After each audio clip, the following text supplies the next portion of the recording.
ఇప్పుడు అఫీషియల్ గా మ్యారేజ్ చేసుకుంటాం అంటున్నాడు ఈయన జగన్. ఇలాంటి వాళ్ళు కావాలనా అని మిమ్మల్ని అడుగుతున్నా.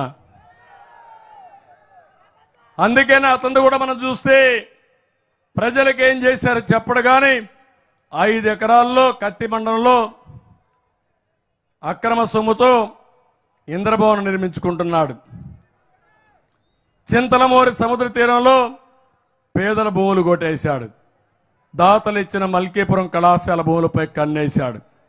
ఒకరిద్దరు కాదు, యథా రాజా తదా ప్రజ. ముఖ్యమంత్రిని స్ఫూర్తిగా తీసుకున్నారు. ఆయన పెద్ద తిమింగలం అయితే వీళ్ళు చిన్న చిన్న తిమింగలాలు. ఇప్పుడు ఆయన అంటున్నాడు నేనేం తప్పు చేయలేదు, తప్పంతా ఎమ్మెల్యేలు చేశారు, వీళ్ళని మార్చేస్తా, ట్రాన్స్ఫర్ చేసేస్తా, ఈ ఊరు చెత్త ఇంకొక ఊరికి పంపిస్తా, అది బంగారం అనుకోండి, నాకు ఓటేసేయండి, మళ్ళా మిమ్మల్ని మోసం చేసేస్తా. సిద్ధంగా ఉన్నారా అని మిమ్మల్ని అడుగుతున్నా. మీలో ఒక చైతన్యం రావడానికి చెప్తున్నా. అందరూ బాధితులే ఈ రాష్ట్రంలో. మళ్ళీ ఈ రాష్ట్రంలో సుపరిపాలన రావాలన్నా, మన పిల్లల భవిష్యత్తు బాగుండాలన్నా, మనందరి భవిష్యత్తు బాగుండాలన్నా ఈ సైకో జగన్ పోవాలి. దానికి సిద్ధంగా ఉన్నారా లేదా అని మిమ్మల్ని అడుగుతున్నా. మీరు ఎవరైనా తీసుకోండి. ఈరోజు ఒక స్కూల్ మేనేజ్మెంట్ ప్రైవేట్, ఒక కాలేజ్ మేనేజ్మెంట్, ఒక వ్యాపారస్తుడు, ఒక కాంట్రాక్టర్, ఒక చిరు ఉద్యోగి, ఒక గవర్నమెంట్ ఎంప్లాయీ, ఎవ్వడు కూడా ఆనందంగా ఉండే పరిస్థితులు లేరు. కానీ మీ అందరికీ భయం పోలీసులు కేసులు పెడతారని.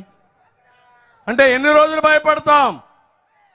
మీరు చూశారు పవన్ కళ్యాణ్ పైన, ఆయన హైదరాబాద్ నుంచి వస్తా ఉంటే నువ్వు ఆంధ్రాకు రావడానికి లేదు, నీకు పాస్పోర్ట్ లేదు, కాబట్టి ఇక్కడ నిలిపేసే పరిస్థితికి వస్తున్నారంటే,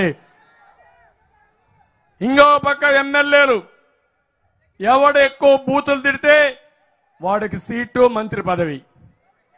ఇది ఏంటో నాకైతే అర్థం కావడం లేదు. నేను ఒకటే మీ అందరికీ హామీ ఇస్తున్నా, ఇక్కడ ఉండే వాళ్ళందరికీ, మొత్తం పంట కాలువలన్నీ పూర్తి చేస్తాం, రోడ్లన్నీ బాగు చేస్తాం, ధాన్యం కొనుగోలు పాత పద్ధతులు తీసుకొచ్చి రైతుల్ని పూర్తిగా ఆదుకునే బాధ్యత నూతన ప్రభుత్వం తీసుకుంటాం. ఇన్సూరెన్స్ కూడా పాత పద్ధతులను తీసుకొచ్చి మళ్ళా ప్రతి ఒక్క రైతుకు న్యాయం చేస్తామని చెప్పి నేను మీకు తెలియజేస్తున్నా. ఇక్కడికి వచ్చినప్పుడు టిడ్కో ఇండ్లు కట్టాం. ఒక ఆస్తి ఇవ్వాలనుకున్నాను. ఎవరైతే మధ్యతరగతి కంటే బాగుండాలని ఇళ్లు కూడా బ్రహ్మాండంగా కట్టాను. కడితే 90% పూర్తి అయినాయి. 5 ఏళ్ళు అయింది, ఒక్క ఇల్లు పూర్తి అయిందా అని మిమ్మల్ని అడుగుతున్నా.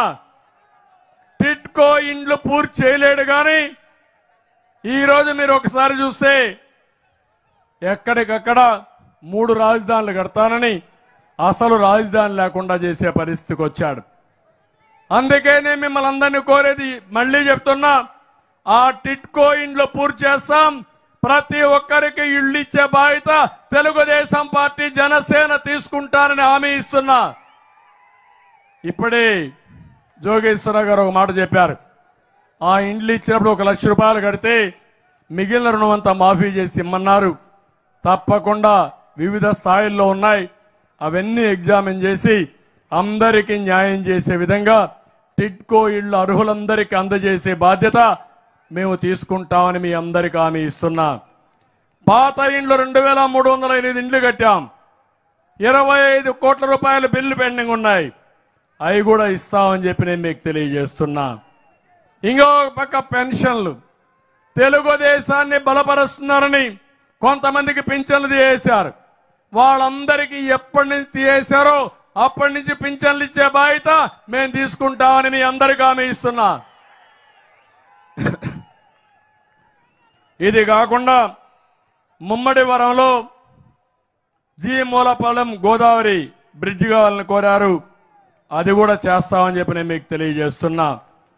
45 కోట్ల వ్యయంతో గుత్తే నదిని గోగుల్లంక బ్రిడ్జ్ నిర్మాణం చేయాలని కోరారు, అది కూడా చేస్తాం. Konaseema railway line